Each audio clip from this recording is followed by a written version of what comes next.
Что читали крымские ханы? Например, поэму «Гулистан» выдающегося персидского поэта Саади.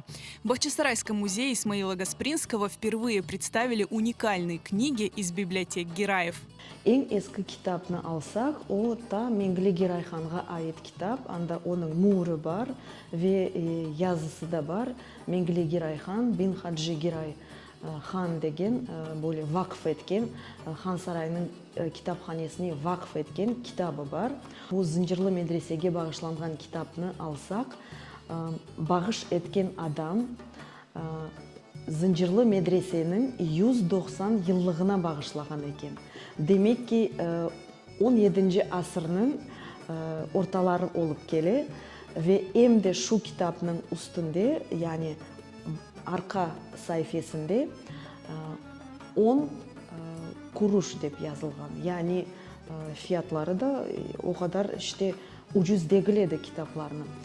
Представленные книги посвящены разным темам и сферам жизни: исламское право, философия, экономические отношения, управление имуществом. Все они хранятся в фондах Бахчисарайского музея. Тибетке бағышланған китапларны бұл чешет түрлі рецептлер. Sıcak шыққанда тіш ағрысына, баш ағрысына, құлақ ағрысына, көз ағрысына. Тибет китапы аман-аман қырым-татар тілінде yazılған, араб уруфатында. На страницах представленных книг сохранились печати крымских ханов. Стоит отметить и оформление книг.